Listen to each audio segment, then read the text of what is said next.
Olá, meus amigos, espero que tudo esteja em paz com vocês.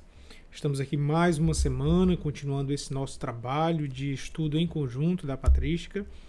Estamos estudando no momento as obras de Ambrósio de Milão, ou Santo Ambrósio.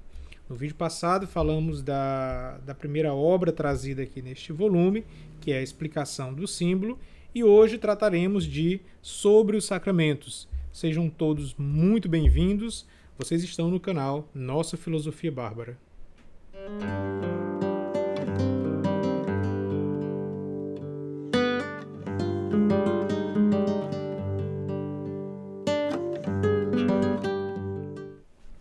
Olá, meus amigos, mais uma vez sejam todos bem-vindos. Hoje, como explicado, iremos tratar da obra Sobre os Sacramentos. Este quinto volume da patrística contém 4 obras de Santo Ambrósio. Já estudamos a primeira no vídeo passado. Hoje falaremos sobre o livro, sobre a obra Sobre os Sacramentos. A próxima obra a ser estudada é Sobre os Mistérios. E Sobre os Sacramentos e Sobre os Mistérios são as duas obras mais conhecidas de Santo Ambrósio. Bom, Sobre os Sacramentos é uma obra que, na verdade, é uma reunião, é uma coleção de 6 homilias de Santo Ambrósio. Nós já havíamos até explicado aqui no vídeo anterior que boa parte dos trabalhos que nós temos de Santo Ambrósio hoje são uma coletânea de suas homilias. Bom, como eu disse, aqui é um conjunto dessas homilias, mais especificamente tratam-se de 6 homilias. As 4 primeiras falam sobre os 3 sacramentos da iniciação cristã, ou seja, o batismo, a confirmação, que muitas vezes nós chamamos de crisma, e a Eucaristia, enquanto os 2 últimos livros tratam da iniciação à vida de oração. Sobre cada um desses sacramentos, Santo Ambrósio nos descreve o rito, ao mesmo tempo em que ele tenta descortinar toda a simbologia por trás de cada um deles. Bom, essa descrição ela é importante porque ela é uma fonte de compreensão de como eram esses ritos durante o século IV e V aqui no Ocidente. Então, dessa forma, as instruções pós-batismais de Santo Ambrósio, elas se tornam ricos instrumentos para a compreensão tanto da história quanto da teologia desses sacramentos da iniciação cristã durante justamente esse período no Ocidente. Então, para ser mais preciso, ao contrário das abundantes obras relativas a este assunto que encontramos no Oriente, o único testemunho desta metodologia no lado ocidental do Império Romano encontra-se justamente aqui nessa obra Sobre os Sacramentos de Santo Ambrósio. Bom, eu fiz então aqui algumas anotações que eu gostaria de compartilhar com vocês.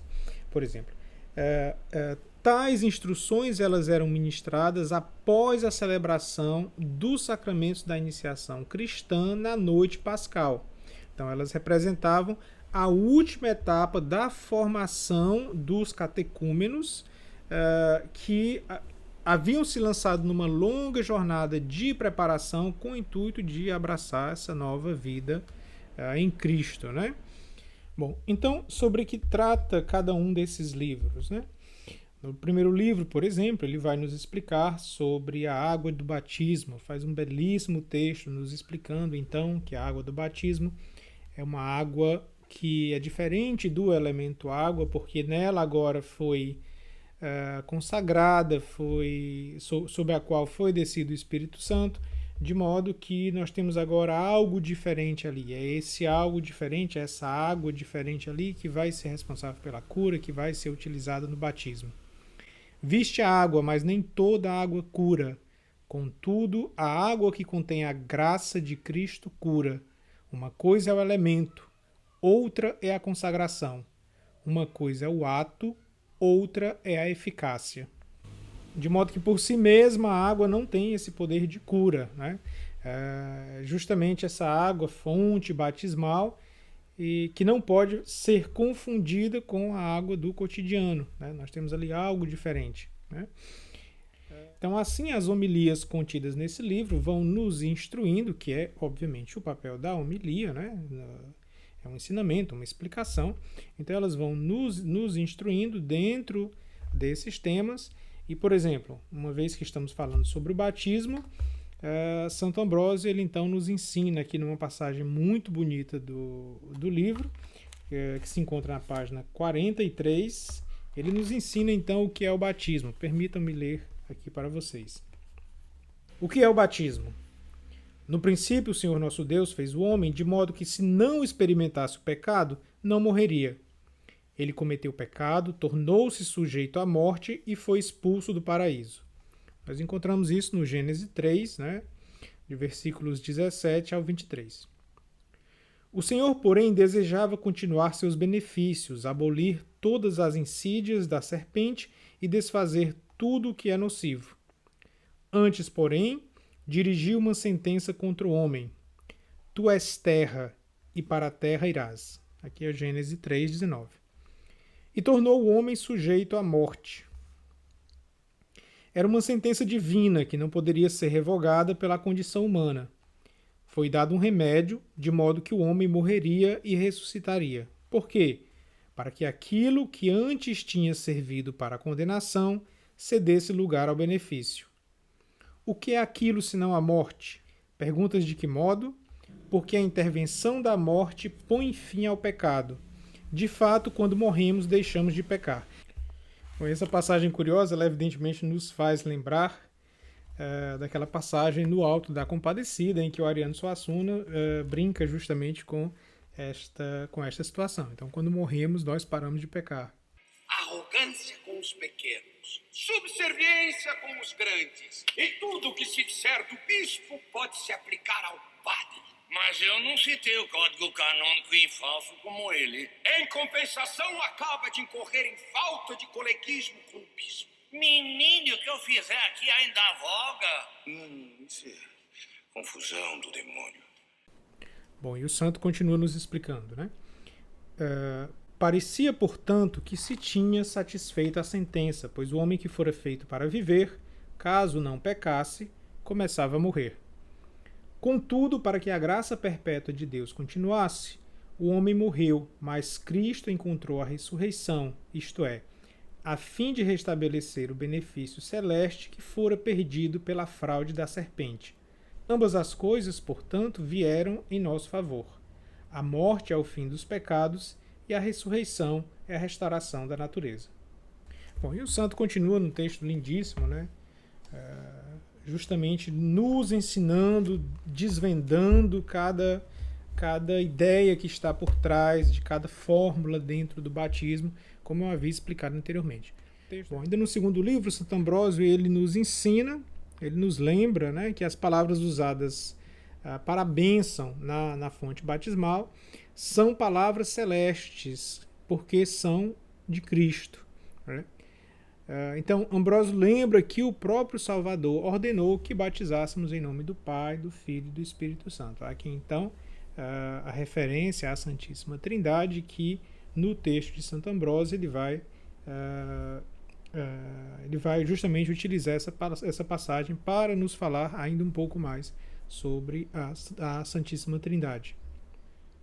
Bom, e nos últimos dois livros, Santo Ambrósio vai nos não apenas falar da oração, da importância da oração, mas o que é muito interessante do texto, ele vai nos ensinar como fazer uma oração.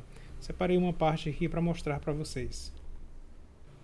Na maioria das vezes, reza-se como negociante. O avarento pensa no dinheiro, outro no lucro, outro na honra, outro na cupidez, e cada um pensa que Deus possa atendê-lo.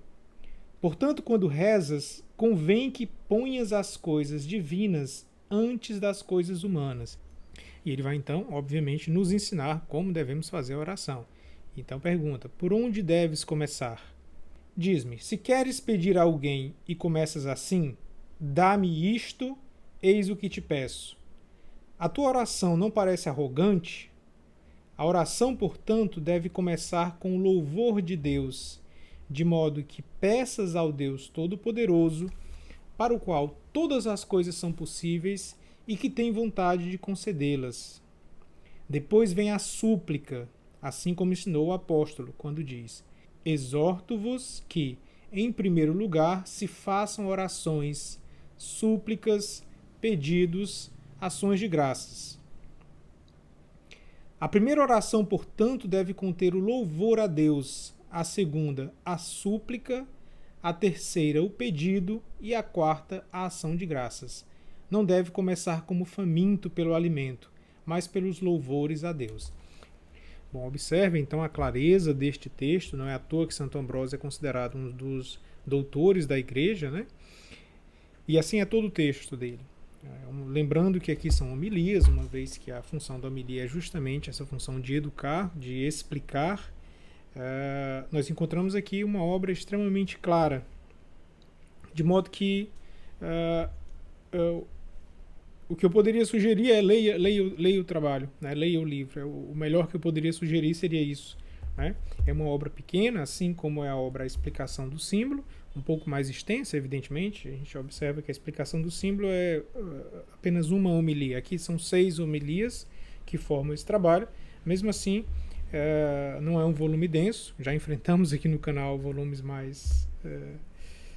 maiores, né? Quando estudamos, por exemplo, Santo Irineu, que foi preciso fazer vários vídeos sobre um livro apenas. Mas aqui não. Aqui é um livrinho breve, um trabalho breve, e que, repito, o máximo que eu posso fazer é recomendar a leitura. A leitura é extremamente agradável, tá? Muito bem escrito esse material, está muito bem organizado. Não encontrei aqui, pelo menos na minha leitura, coisas que me chamassem a atenção para desconfiar de algum erro de tradução, porque geralmente eu faço isso. Se o texto não está muito claro, eu recorro ao original e tento buscar ali algum erro de tradução. O texto está muito claro, muito bem escrito e, bom, recomendo a leitura desse material, tá bom? Próxima semana falaremos sobre a obra Sobre os Mistérios, que é o próximo livro aqui na sequência desse 5º volume da Patrística. Um grande abraço para todos, que Deus os abençoe e até semana que vem.